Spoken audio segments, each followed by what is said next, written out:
Okay, thank you. It's my pleasure now to introduce your moderator for the next panel discussion. I introduce Jim Meek, partner of Public Affairs Atlantic Incorporated. Jim Meek has extensive experience as a consultant, public values researcher, writer, and journalist. He has worked in project planning, media relations, training, advocacy campaigning, and on the front lines in crisis environments. Jim worked in senior editorial positions at the Chronicle Herald and at the CBC Television News in Nova Scotia. Jim holds an MA in English Literature from York University and was awarded a Nieman Fellowship at Harvard University. He is also a recipient of Canada's Hyman Solomon Award, which recognizes excellence in public policy journalism. A published author, Jim is a columnist with the Chronicle Herald and Progress, Atlantic Canada's leading business magazine. In his spare time, Jim likes to paddle, hike, read, visit family members, and golf very badly. Oh, I'm sorry, I added the very. Please join me in welcoming our panel and Jim to the microphone.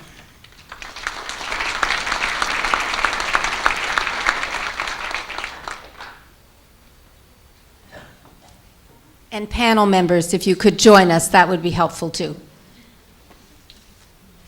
Thank you very much. Yes. That's actually a very generous description of my golf game, as Ian Thompson would testify, having endured me as a partner once or twice. Thanks very much. That was a fabulous kickoff to the day by Shannon. It sets up this panel very, very well. It outlines the challenges we have, takes us somewhat down the road we want to travel.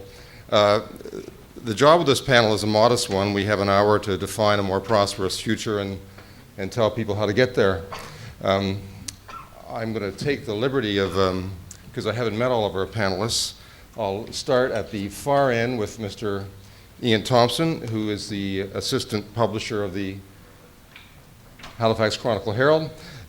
Ian was in the journalism business in the 1970s when I started in that business at the Herald. He's worked at senior levels of the civil service as the Deputy Minister of Economic Development. He ran a very successful communications company for a number of years. He was the province's representative in Ottawa. He is one of our professors emeritus in this panel, I would say. Now, I'm slightly embarrassed to admit that I believe our next panelist would be, because I don't, sorry. David, thank you very much. My apologies. David has worked with he's the national marketing manager with Climate Technical Gear. He's worked in various startup companies in sales and marketing roles and has been an entrepreneur himself. He's been involved with various professional leadership organizations, including Fusion Halifax and Awesome Foundation chapter in Halifax. Among other awards, David received distinction in 2010 as one of top 50 under 35 years old emerging leaders. Next to David is Fred Morley, whom many of you will know. He's the Executive VP and Chief Economist of the Greater Halifax Partnership, a great storyteller. He's helped brand the city through the partnership. It's done a fabulous job in the last decade or more. He initiated the community's first immigration program and has worked with many others to attract high-profile investors to the city. He has had numerous roles related to economic development over the years, including teaching, writing, and governance. Donna Hatt from the White Point Lodge is next to David. She is brings passion to her job as the marketing manager and product development manager for the resort. She has been there a while, I believe. She's passionate about the province realizing its economic potential in the tourism sector and across sectors, and she's acutely aware of the challenges of operating a business in rural Nova Scotia. Next we have Ken Jones, who's the business development dean at the Nova Scotia Community College. As many people in this room will know, the college has done a fabulous job of matching skill needs in the business community with its training and education of students. So it's really, over the last, again, 10 or 15 years, matched matched up our needs with its students very, very well, and the college has done a fabulous job of putting people into the economy who are immediately helpful to the economy and help us grow. And then, excuse me, Nick McGregor is Marketing and Logistics Manager with McGregor Machine and Fabrication, Machine and Industrial Sales, a third-generation company in Pictou County, which is, I believe, producing modules for heavy construction for sites in the Arctic and other sites. He prides himself on the company's ability to recruit and retain great talent in rural Nova Scotia. And it's, as many people here would know, can be a daunting challenge. So we have a panel here that is going to, as I said, take us to the future, is going to define that future for us. What strategic steps do we take? What are the innovative steps we take to bring the economy up to snuff, if I can put it that way, to make us more prosperous? Public policy people tend to see our region of the country in decades-long perspective, and that perspective would show us that we trail the national average in growth year in and year out. It's like paying an extra 2 points in your mortgage. It's hard to catch up with your neighbor if you have to do that. So the sense in which how do we close that gap is the public policy question, I think. This is a great panel to start to address that. I think I will start with one of our professors emeritus, Fred Morley, and ask, indeed, where do we start? Where do we start in terms of, we're at this place where we're trying to grow the economy in new ways and innovative ways. You've been in that field for a while. Where are we and where do we go from here, Fred? Well, I think it's one of the things we have to do is, as we're starting forward, is to look back a little bit and see where we're coming from. And we've had a problem with growth in Nova Scotia. We're, in exports and absolute growth, we've been last in a lot of those categories. So that should be signaling to us that whatever we've been doing probably hasn't been the right thing. So we have to look at new things. And we probably, in terms of our approaches and what we're doing, we probably have to look at more than incremental change. Little tweaks and little adjustments. I think we have to look at transformational change in the approaches that we take. And Chris Bryant mentioned some of the things, focusing on opportunities that are big wins, looking at resource renewal in rural areas, looking at taking advantage of what is a fairly tightly packed, fairly densely populated province compared to the rest of the country, and we're all pretty close to each other. So there are opportunities along those lines as well. So moving from incremental change to transformational change, doing things differently, thinking of things in different ways, I think it's time to start doing that. And just the last thought is as we do that, there are models of success out there, whether it's Waterloo or whether it's other places. There are models of success in other fields as well that we can look at that will give us a guide on how to move forward. So understand where we're coming from, understand the need for change, and look at models that are going to bring us success because they've brought success to other places. Thanks very much, Fred. Nick, I'd like to ask you to bring us some experience from the ground, as it were. Talk a little about your own business, the challenges of recruitment. It would seem to me to some degree your business is transformational in its ability to really sustain a pretty sophisticated operation with highly skilled workers in rural Nova Scotia. Absolutely. We have changed a lot in the 36 years that we've been around. We started as a one-man machine shop, started by my grandfather. We're now close to 70 people. We stayed in the same location throughout in McClellan's Brook, rural Pictou County. We've gone, like I said, from the one-man machine shop to a full-service manufacturing operation, going from everything from custom equipment to modular buildings in the Canadian Arctic, in the Caribbean, things like that. As far as the retention piece goes, big thing that I tell to everybody is be willing to take a chance on youth. The youth are willing to stay here if there's jobs and opportunities here for them. Myself, I'm 22 years old. Many of my friends have chosen to leave, but many of my friends have chosen to stay as well. We work with the community college a lot on the retention piece. We take people in on work terms, and very often that is turned into full-time jobs, and not just in the trade sector, but also in the management positions, estimation, accounting, and so on. People need to be willing to change and adapt to today's industry. The way industry was when my grandfather started the business, when my father and my uncle took over the business, to what it is today are three very different things, and we have to be ready for the opportunities that are out there, because it's an exciting time in Nova Scotia and in Canada and all around the world. There's a lot of major projects going on that the companies like ourselves can capitalize on, but unless we have the right people in place and the right skills, the right certifications in place to take advantage of these, they're going to pass us by. So we have to be ready now. We can't wait. We got to get things going. Thanks very much, Nick. Ken Jones, again, you were mentioned, Nick mentioned the capacity of the college to kind of deliver the right people into the sector. In terms of where the college is now and where you see emerging needs, can you talk a little about that? Yeah, absolutely. Where we are now, we've just undergone a new strategic planning process and are operating from a new strategic plan. Several of the issues that we're going to be dealing with are capacity.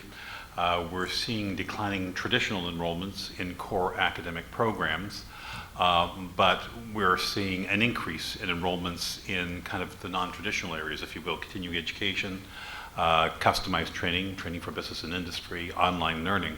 But in fact, it seems that now that students don't really want a bricks and mortar education anymore.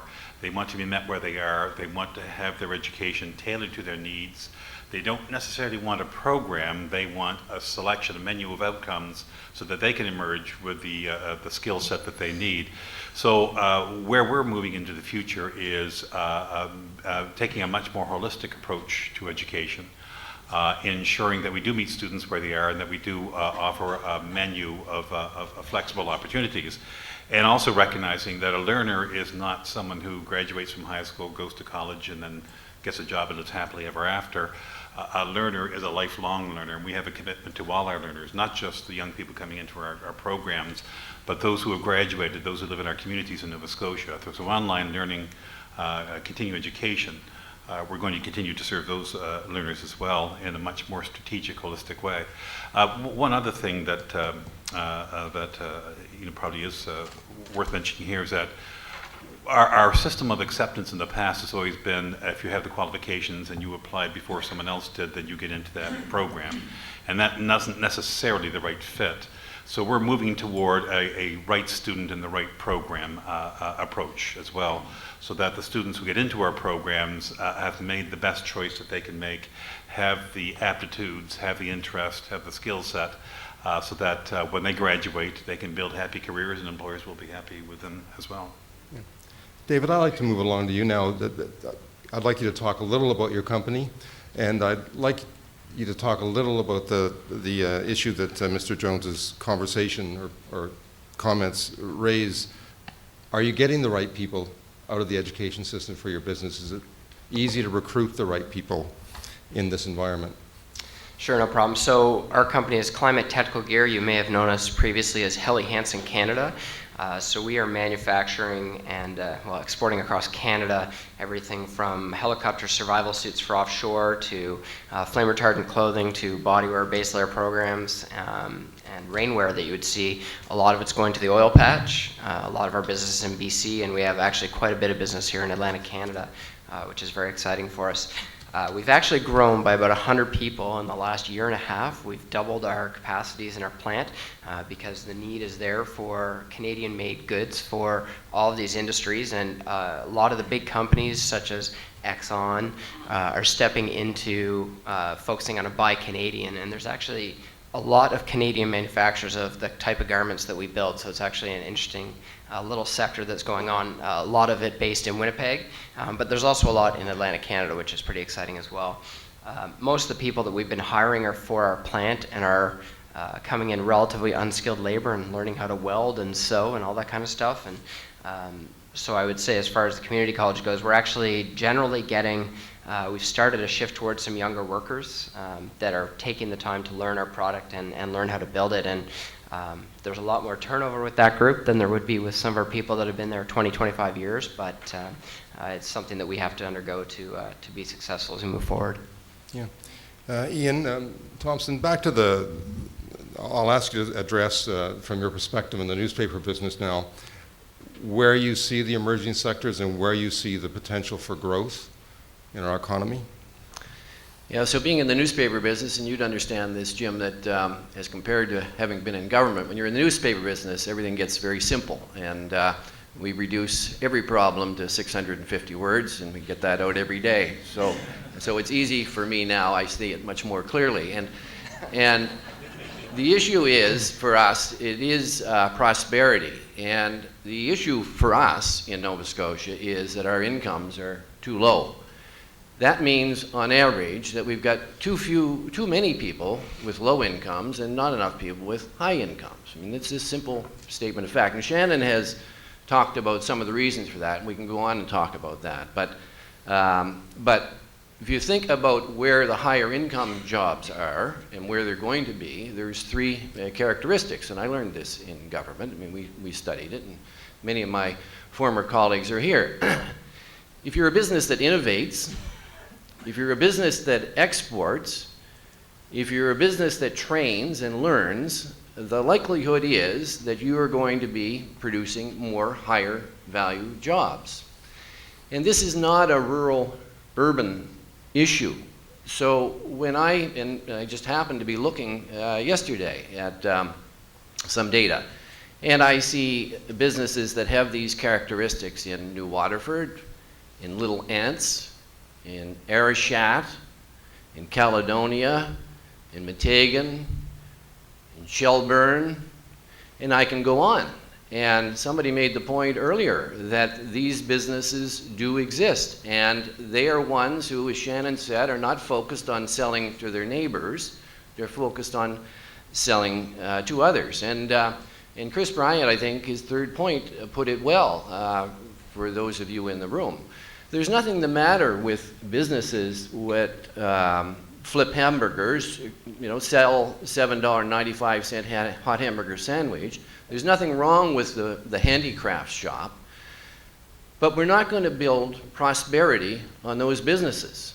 And so, you folks in this room are the best we've got, and you've got to be, to use Chris's word, you've got to be brutal and think about those businesses on which we can create prosperity. And in my view, we have a good understanding of who they are, what they look like. And you got to be brutal about focusing on that potential and not on the hobbyists who, for lifestyle reasons, create their little business. But you know what?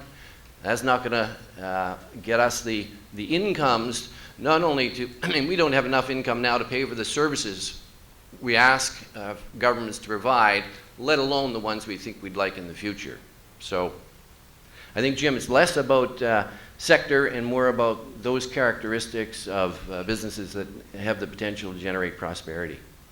Thanks very much, Ian. Donna, you're in a business which I think does have that potential and has shown that potential.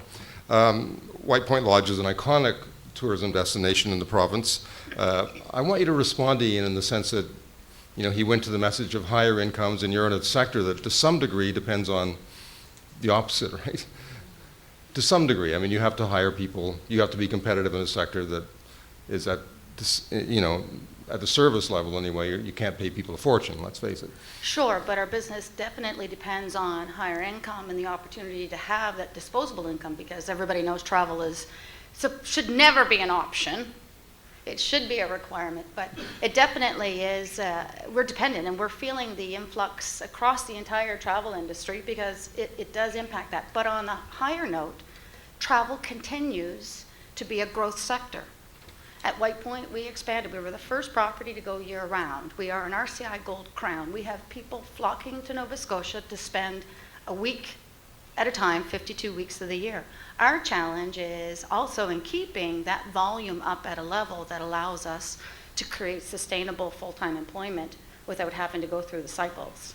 Part of that diversification for us, however, is to rise above, and as Shannon has indicated, to build strength within communities, because it is the collaboration. In tourism, we've been partnering and packaging to survive for forever. We've always relied on others and to look for other skill sets, looking for that market readiness that allows us to grow beyond our own borders. We cannot survive as operators competing against each other within Nova Scotia. We need new dollars coming in. We need new corporate meetings. We need new businesses relocating here so that the demand continues to increase and support rural economies. Speaking to our need to collaborate, and in our industry, I've used the term forever called co-opetition. We cooperate to compete. And in our little neck of the woods down in the Liverpool area and in Queens County, we're looking at cooperating to compete within Nova Scotia, within Atlantic Canada, across Canada, and around the world as part of that process. And locally, we have been infusing ourselves. We have been champions, building businesses, clustering together. We have a very successful Events Liverpool contingent. And when I tell folks out in the other sectors that I'm sitting around the same table as Lane's Privateer Inn and Best Western, along with our municipal partners and our other not-for-profit sector partners, who all have a cash register that wanted to ring more. And we wanted to ring more so we can create more sustainable, viable operations for our own employees and expand and create new demands. So we're continuously pursuing those initiatives as we try to become the event capital of Nova Scotia. But when we also, earlier on here, I guess, Fred, when you were talking about where do we start, we also have a very unique, innovative approach that is cutting edge, apparently, where we start by cooperating together. And we have, I see Jill in the back here, Jill Cruikshank from the Region of Queens. We formed a collaborative approach between the Chamber of Commerce, with private sector businesses sitting at the table, along with the municipality and the Board of Trade. And we actually have created an attraction strategy that starts with what do we already have here? And I think that's one of our challenges, is when you're starting, what do you already have? We have Case Van Dyke blueberries, his blueberry juice being exported internationally. How can we learn from what Case is doing? We have Mersey Seafoods and shipping Solomon Gundy around the world. What else do we have? And we have a lot of that research, and one of them actually, and Shannon mentioned it was in the health sector, we have a hospital that's undergoing an expansion, a $16 million expansion, of which 85% of that was funded directly from the community. And we are one of the best, we are known as the best teaching hospital east of Montreal. So we want to grow those. So I guess what we've been looking at as White Point is how do we grow the environment around us. We also look to our other collaborators in the Bridgewater area and down to Shelburne in the new opportunities with Nova Centre. Nova Centre is not a Halifax-based initiative opportunity. It's something for all of us, and as we step forward that way, we will carry it forward collaboratively. Back at the beach, we have just an absolutely stunning masterpiece, a showcase of and by Nova Scotia, which it breaks us up every time we walk around to showcase what our artisans and crafters are capable of doing. And it will be our privilege as we step forward to say, you really like, we'll be on Pinterest if you want to check us out. We'll be showcasing what Steve's Ironworks can do for your fireplace back home and how you can go right up the street and commission him to do your work for you. But you can also grab some of the arts, and we know that our folk art and all that kind of stuff is, it is some of the mom and pop, and it's the smaller pieces, but the more that they are able to sustain themselves from some of the little nuggets here and there, we can grow that pride. And I don't see anybody else wearing their Nova Scotia tartan scarves, but I can tell you as we travel around and as I head into places like Toronto or Ottawa and we host events like Scotiable, where we invite folks from East Coast Connected to come out and collaborate with us as tourism and business operators back home to say, how do we get you back home, Toronto? How can you make connections for us in these marketplaces? they're more than willing to help and share. And that is where the mentoring, it's always a puzzle. We all have the pieces. We just have to forget the boundaries, forget the who's winning more than the other, because collectively as Nova Scotia, we have a product, we have a reputation that is reputable around the world, and we just need to celebrate and showcase that more often. And I think we need some of those tools of how do you celebrate those successes and get that message out loud and clear. Thanks very much, Donna. There's a reach for passion, a reach for excellence, and a reach for growth in this panel, which is what we need. One of the things that Shannon mentioned was Canadian attitudes in her survey work to failure. I once interviewed Conrad Black back in the days when he still liked America and was trying to get out of Canada. And one of the things he said, which in his own phlegmatic, brilliant way, said to me that Canadians resent failure and stigmatize success. And I don't want that to be true and don't necessarily believe it's true, but I want to ask the panel a question, a sort of cultural question, and it does come out of what Shannon had said. This sense in which, is that attitude among us still, is it an impediment? And to the other things that Shannon said about an emerging consciousness around young entrepreneurs and the need to mentor them, and our embryonic success in mentoring them around the universities and the ICT sector, are we moving to a more progressive frame of mind on those things? And I'll start from the far end and move it along with Mr. Thompson. Yeah, so I think there is something to the notion that we somehow resent success. I was surprised, and I won't tell any stories out of school, but I was surprised when I was in government where politicians found it difficult to be supportive of successful businesses. And I've often found, or occasionally found myself in the situation where we were supporting the ill-equipped competitor of a well-equipped, successful business, and we wanted to support the second stringer that arguably could have failed. So it was a curious thing. And I don't mean to say that that's unique to government. I think I see it in our society, and our politicians reflect it. So yeah, I think we do have a problem about that. And then I think we as well have a problem about, and just to give you a little promotion, we have a magazine coming out in our newspaper on Sunday, and it's about leadership. The whole theme is leadership.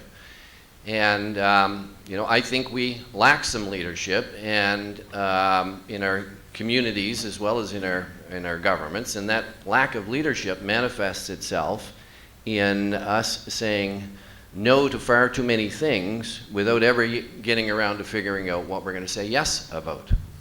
And so it's a dynamic or an environment that is not conducive, in my judgment, to achieving the sort of prosperity that all of us want for our own sake and for that of our children. I think I'm going to echo part of Ian's statement. There is definitely an undercurrent of negativity in the province. It's been there for obviously a long time. I don't know if it's a culture thing. And even in the letters to the editor and the notes that come into the Herald every day, you feel the negativity when you read that. I feel like there is also a very strong undercurrent of young entrepreneurs and young people in Halifax and across the province that want to make significant change, and they want to do it now. I mean, you've got things popping up like Awesome Halifax, which is basically giving $1,000 a month to random, fun, awesome projects that, while they're not economic development, you get a lot of the people that are involved with economic development and new businesses and startups that come out to that kind of event. And it also drives a lot of community involvement. We've done events specifically for North End Halifax and had 20 different groups propose to us for $1,000. And it was just amazing to see those groups come together and work on an event or a project or a business.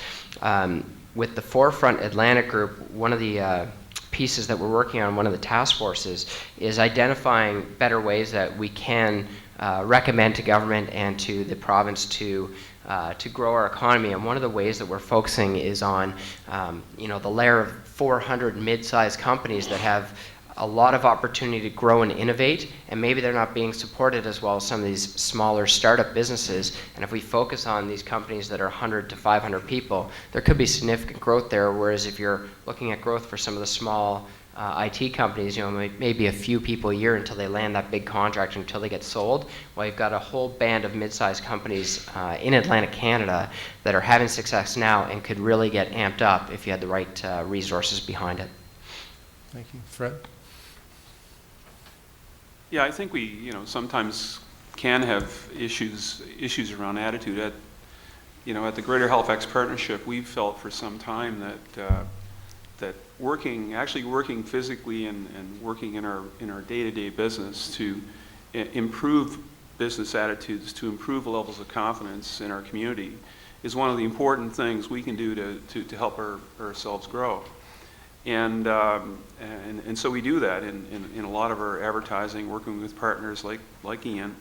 That's what we try to do. We try to boost confidence, try to increase confidence in Halifax.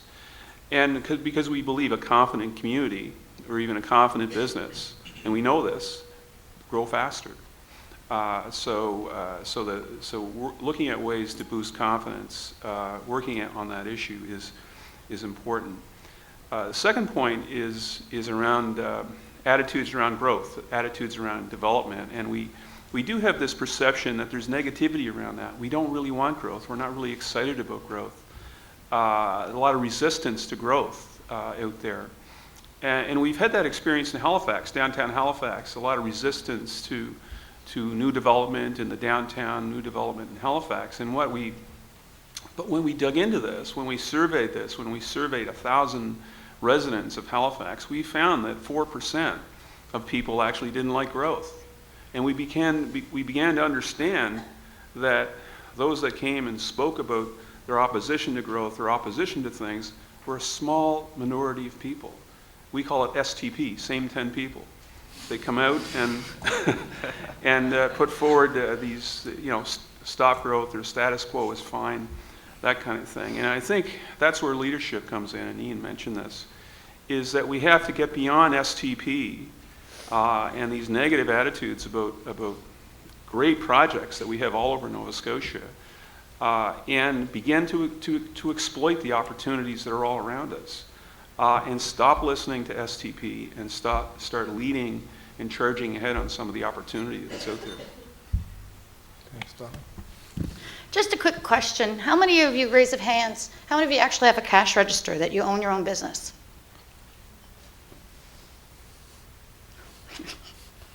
Okay, so that, I think, is one of our challenges right off the bat, as we're talking about an economic summit for 2012. When we look around the room and we have 5 to 8 of us who are directly in the private sector as we're charting a course. The attitude that we're hearing, that we feel as we're on the ground trying to make the puzzle pieces fit, people want to have leaders. At the same time, they resent them. Yeah, success means a bit of a threat. There's sometimes a sense of, can I approach? Trying to break down some of those barriers and bring them around the same table to be able to aspire. People want success, and success will breed success. And I guess that's what I've seen in Queens County, in particular in our neck of the woods, in the last year. I mean, if anyone had said to me within a year we would be kicking butt and feeling so confident about where we're heading, I would have been surprised when we had gotten hit with a fire, the closure of Bowater. But we're not. We're moving forward. We have a new lodge open. We are diversifying. We're well underway with an attraction strategy. We launched with Events Liverpool. We opened Queen's Place Amera Centre, a hospital that's expanding.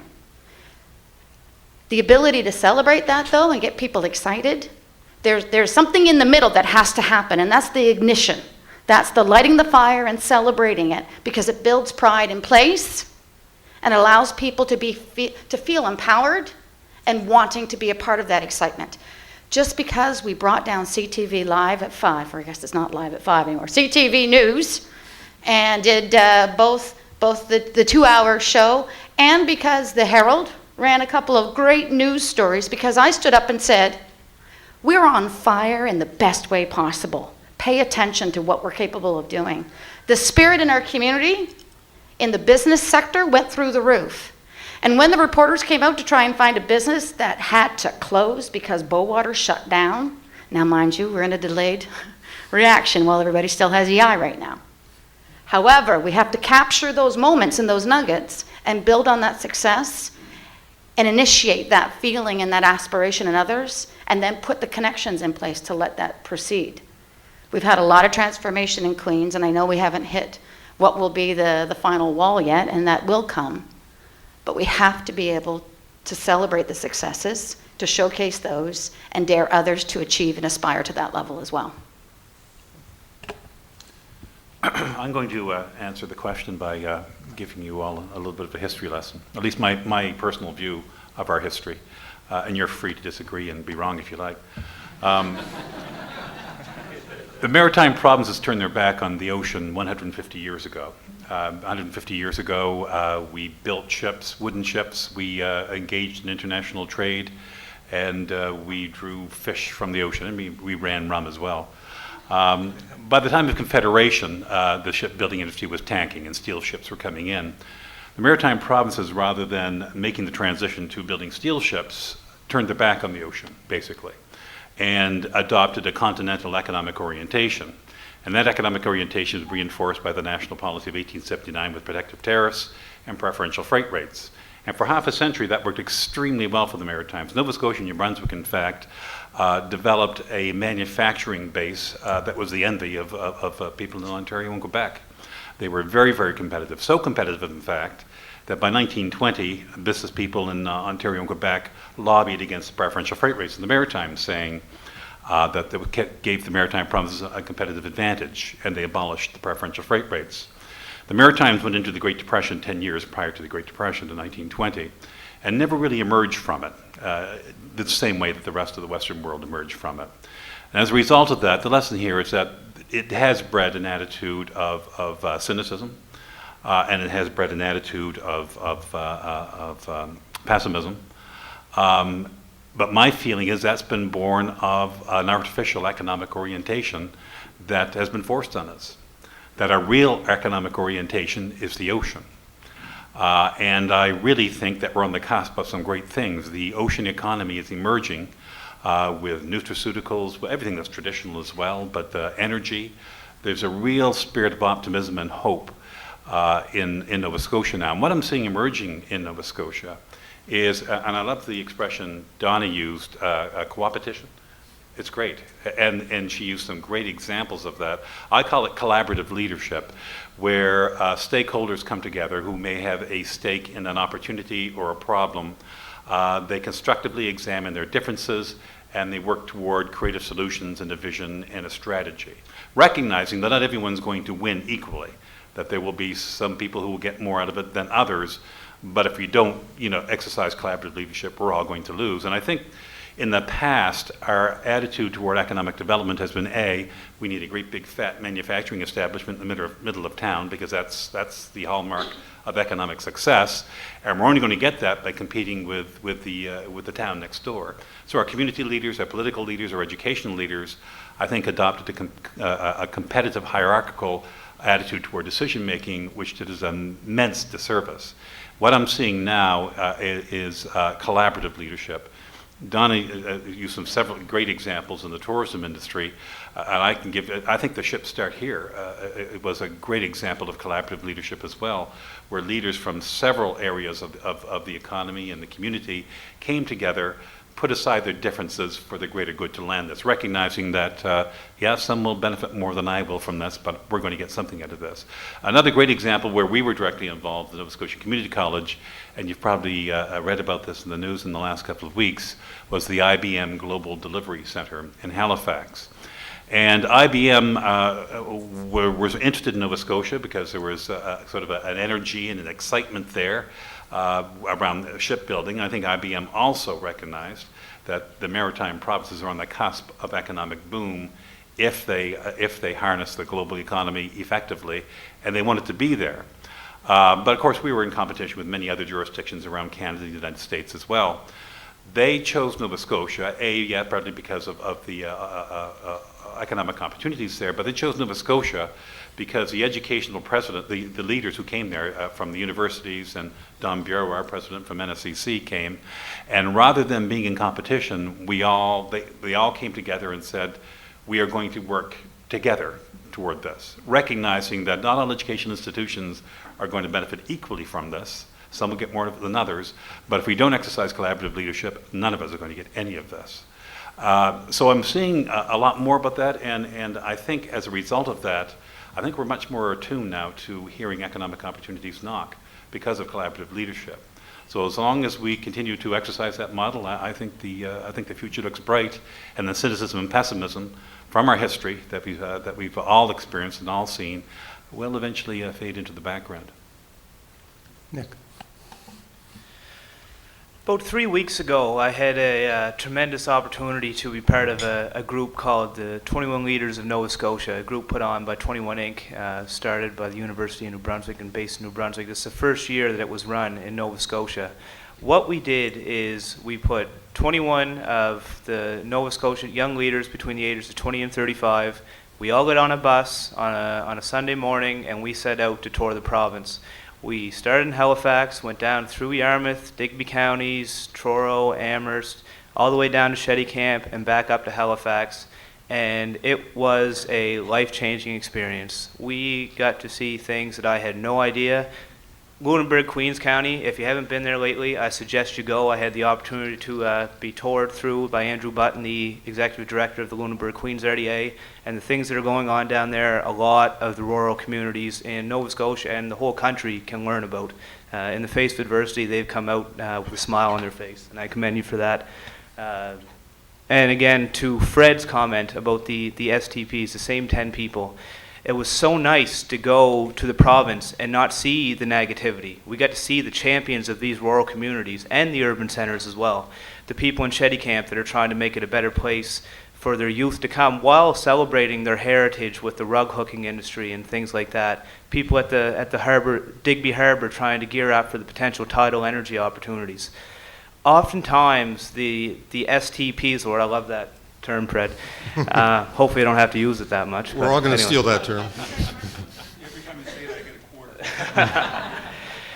Oftentimes, the people that voice their opinions are those STPs. They are the pessimistic people, because the people that are making a change, that are making the difference, are so consumed with their day-to-day operations that they don't have the time, they don't see the value sometimes in getting out and voicing their opinions and telling people what they're doing. Myself and the other 21 leaders, which of a couple are in the room today, we are going to start celebrating the differences. We're going to start talking and say, hey, do you know about that hardware store down in Clare that is one of the leading retailers because they're at the forefront of online shopping in Clare? Do you know about that company in McClellandsbrook that's doing modular buildings for commercial and industrial operations that has an innovative new experience? Do you know about these people down in Shetty Camp that are trying to make a difference? I really think it comes down to celebrating the change agents, celebrating the people that are going to make a difference, and those people are willing to help. So it's pulling these people out of the woodwork, getting them to cooperate, getting them to collaborate, and I really think that'll put us on the right track to a positive future. I think if Fred identifies those same 10 people, we could probably do something about it. Anyway, we will rescue the province from the STPs. I want to pick up on a couple of things Mr. Jones says. One, you will get a chance to disagree with him because I'm going to open the mics as soon as possible. I want to touch on two other topics, and maybe I won't. I'm going to ask the panel to pick up on the one that pick one or the other. One is the question of opportunity knocks. It's out the window, according to Mr. Jones, and I think that's a telling comment. Where else are the opportunities? Where's the economy going moving forward?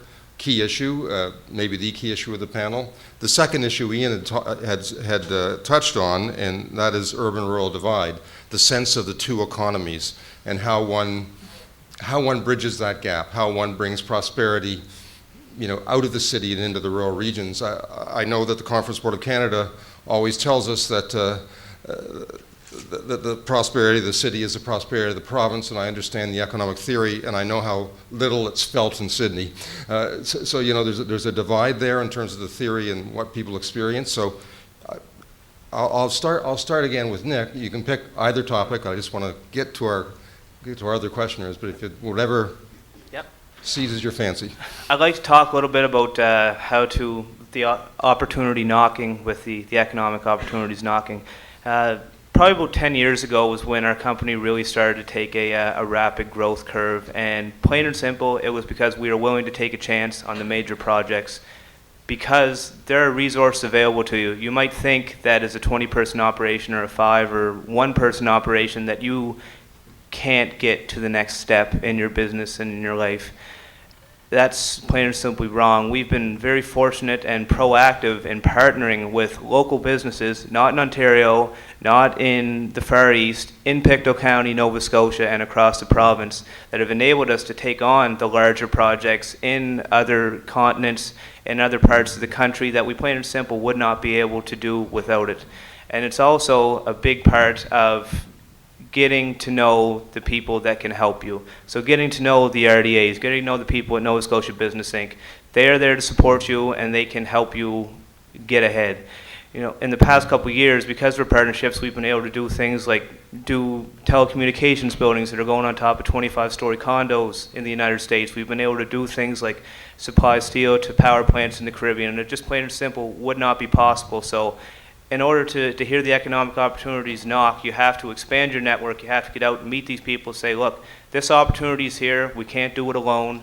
What can we do to work together on it? And another big part of hearing the economic opportunity knock is you have to be ready before you know the opportunity exists. A great example of this is the National Shipbuilding Contract. The certifications that Irving is going to require for subcontractors, there's no way around them. If you don't have the certifications, you are not going to do work on that project. We have taken a proactive approach, and in the past year we have gotten these certifications in place. Probably about another year and a half at least before steel starts getting cut on that project. We're ready now. We're on the forefront, and other companies are doing the same, but more need to get on that track. They need to be ready because by the time the opportunity comes, it's too late. You have to start now. Thanks very much, Nick. Who's on the opportunity knock side of this question? David? Thanks, Jim. I think there's a few things you can go there, and I think actually Nick has actually encapsulated a lot of it very succinctly. The question is really about how do you listen for those opportunities? What are the ways that you can actually go out and find them? Social media is a big piece because I find that just a lot of the information flow is so heavy, but if you can distill through to find out the key people that are talking about the great opportunities, you got guys like Peter Marrero writing for the Herald and coming up with amazing stories that really nobody else out there is capturing as far as the IT side of Atlantic businesses. Seeing what the wins are already in the field and finding out how we can replicate some of those. I'd also like to see everyone who's going to be going through the next session on the new RDA report was pretty interesting in that it seemed to position the RDAs as much as a concierge and an information source, which seemed to be a really interesting idea for me because I know at the forefront we've also been talking about that on the university side is how you make it easier for the businesses to work with you and your organizations. And if there's a way to couple the university piece with the RDA piece, I think that could be a significant win and just help bring up more information to the forefront. I'd like to get a couple of urban-rural divides because I'd like to get it to the floor. So does anyone want to speak to that challenge? Yeah, I'll give that a whirl. Yep. We have urban areas because that's where businesses choose to locate, and that's where more people choose to live. That's just a fact of life. The feeling seems to be that if we have a thriving urban area, that somehow it's to the detriment of the communities. At least in Nova Scotia, that seems to be a predominant feeling anyway. And it certainly doesn't have to be that way. I think the key to healthy communities is to adopt a more holistic approach to healthy communities in Nova Scotia. It's not about, as I said, use the analogy before, the example before, of attracting a manufacturing establishment that will only be there as long as it gets the right incentives and subsidies. It's about creating healthy communities, and I think people realize their fullest potential when they have control of the things that determine their well-being. So that's recreation, that's access to education, clean communities, safe communities, health, access to health, so on and so forth. If you have those ingredients in a community, you're going to have a healthy community, and you're more apt to attract investment from the outside. I think there are a couple of things that really bode well for rural communities in Nova Scotia now. One is technology.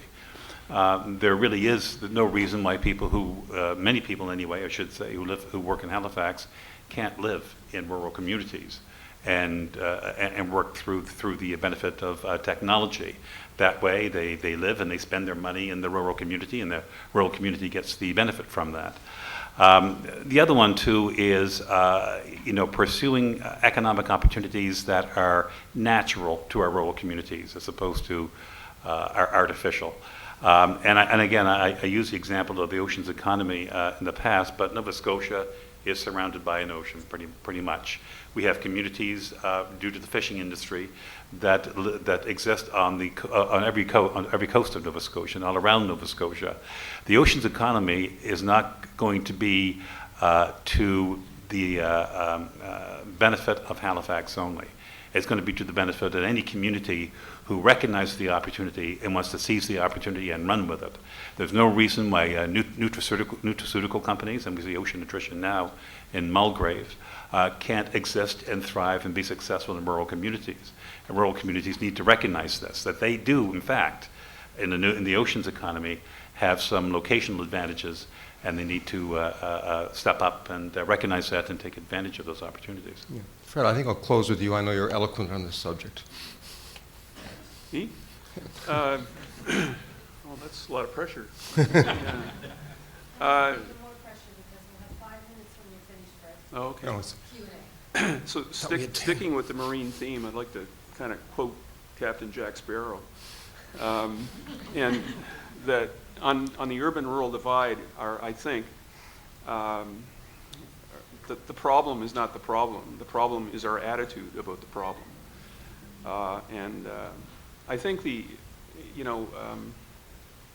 if we look at it from an economic perspective, which is what we're talking about here today, urban and rural are completely and totally linked together.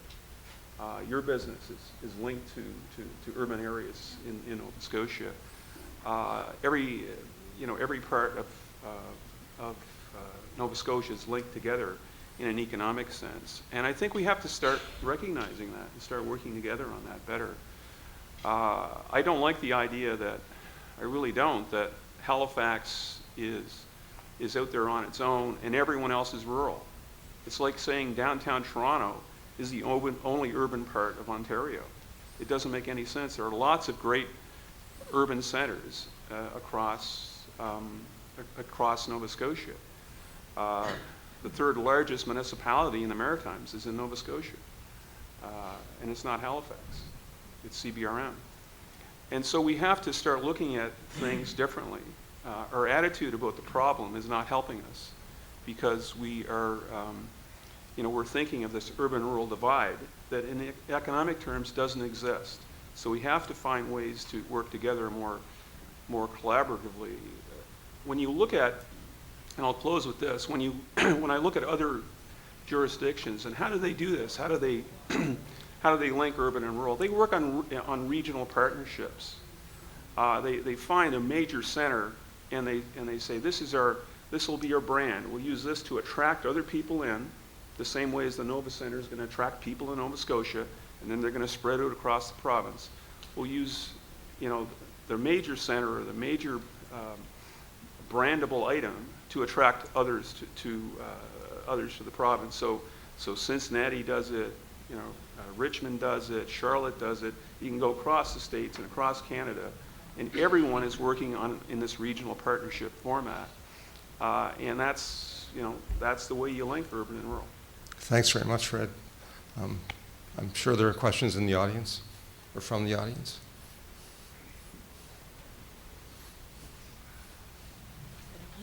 Is this on? Yeah. I've got a question for Ian, actually. This has been a great panel, and it's been a lot all about attitude, and I'm a true believer that that's what has to change as well. And, I think the media has a lot to do with the attitudes that are out there today, and I'm just wondering, where do we start with helping the folks that are writing the articles out there look at the positive, and I think it would sell papers and stories, and I just, I have a feeling that those days of looking at the negative all the time should be gone. Well, you're right, Joanne. Thanks. The media certainly is a contributor or a factor. I'd like to think that our business pages are much more positive now. They are certainly are more. We have more business-related pages. I would like to think, I believe, and I would challenge anybody who thinks otherwise, that those pages are dominated by positive news. We've had a couple of references to the thing that Peter Maurer is doing now, and so I think media is a contributor. We are in a hurry. We simplify things in ways that, you know, complicated issues get simplified through the news media, and I think you know, we do contribute to giving the 10 people a platform, and sometimes you know, we do that inappropriately, I would say. It is a contributor, and I can't speak for the media generally, but I can say that from the Chronicle Herald's perspective, I'm sensitive to it, we're sensitive to it. We believe in Nova Scotia. The success of our business depends on the success of Nova Scotia. So I'd encourage you, any of you, when you think that we've gone overboard on the negative, to call me up and tell me what you think. My name's in the paper every day on page 2, my phone number, so I think my email address is there, so by all means do that. Can I jump in and just add to that? Yeah. It's also our responsibility to get those news stories to the table. When we sit back and wait and say, there it is again, all that negative stuff, I can tell you in our last year at White Point, I made a concerted effort. I knew Nova Scotians wanted to know what was going on. Our media partners, as long as I was there to help provide the channels for information, they were there to receive it and help be champions. It's not a we, they, it's a we as a collective, and we need to bring that to the forefront. And I guess that's where, even within our community, knowing that November was going to be a tremendous month for us, we needed to get that message out. Did we have a communications plan in place across our municipality and in the chamber and the Board of Trade? No. Were there a few of us as leaders who knew how to, after a year of experiencing how to work with media, be able to get that story out? It was a matter of a couple of press releases. It's amazing the number of people who don't know how to prepare them. But it was preparing the media releases.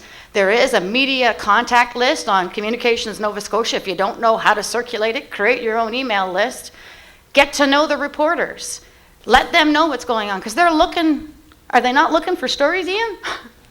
So if you don't bring them to the forefront and celebrate them, they can't tell them either, because they're not going to come looking for it, because they're too busy listening to the other people rattling the chains. So across all mediums, including social media platforms, get out, tell your story. You've got the opportunity to help celebrate what's happening in your community, and maybe that's one of your critical opportunities. Thank you very much on that note. I'd like to thank the panel. It was a tremendous series of presentations and views, and I just, let's thank them.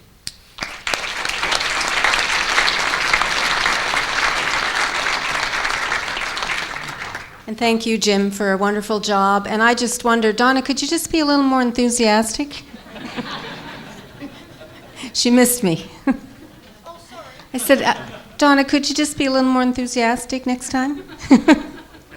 Anyway, great panel, and you've inspired us with your enthusiasm and your real-life examples of successes. So the Planning Committee did an excellent job in their selection. So thank you very much.